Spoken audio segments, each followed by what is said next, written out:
అధ్యక్ష, ఈరోజు ఈ శాసనసభకు మూడవ తెలంగాణ శాసనసభకు ఏకగ్రీవంగా మీరు స్పీకర్గా ఎన్నికైన సందర్భంగా ముందుగా మీకు శుభాకాంక్షలు తెలియజేస్తా ఉన్నాను.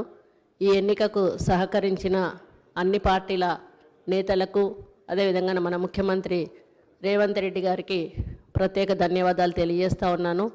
ఈ ఎన్నిక ద్వారా కాంగ్రెస్ పార్టీ మళ్ళీ ఒకసారి దళిత పక్షపాతి అని నిరూపించుకున్నది. నేను దాదాపుగా ఇది 5వసారి శాసనసభకు ఎన్నిక కావడం. ఆ రోజు యనమల రామకృష్ణుడి దగ్గర నుంచి మొదలు పెడితే కిరణ్ కుమార్ రెడ్డి గారు, సురేష్ రెడ్డి గారు, మత్సూదనాచారి గారు, ఆ తర్వాత మీ ఆధ్వర్యంలో ఈ సభలోకి అడుగు పెట్టడం జరిగింది. ఈ సభ యొక్క పవిత్రత గురించి అందరూ కూడా చెప్పడం జరిగింది. ఎన్ని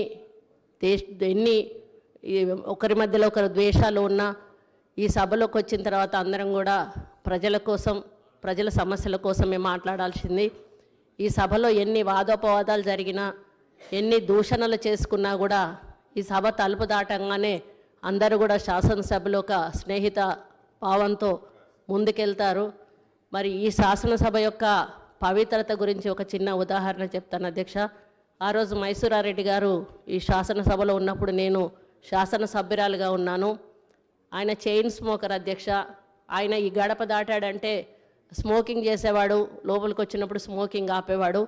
మేము మహిళా శాసనసభ్యురాలందరికీ కూడా ఆ రోజు నేదులమల్లి జనార్దన్ రెడ్డి గారి భార్య రాజలక్ష్మి గారు తినడానికి ఏమైనా తెచ్చేవాళ్ళు. అందరం కలిసి శాసనసభలోనే అవి తినేటప్పుడు ఆయన సీరియస్గా మా దగ్గరికి వచ్చి, అమ్మ ఈ సభకు ఒక గౌరవం ఉంది, దీనికి ఒక ప్రతిష్ట ఉంది, సభ లోపల ఇలాంటి కార్యక్రమాలు మీరు చేయకూడదు, మీరు తినాలనుకుంటే బయటికి వెళ్ళి తినండి అని ఆయన ఆదేశించేవారు అధ్యక్ష.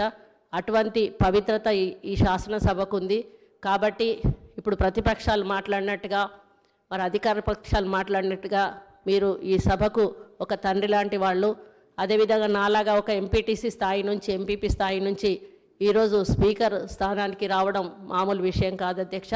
మీరు మీ బాధ్యతలను అందరూ కోరినట్టుగా నిష్పక్షపాతంగా నిర్వహించి ఈ శాసనసభకు ఒక హుందాతనాన్ని ఇస్తారని ఆశిస్తూ ఉన్నాను అధ్యక్ష.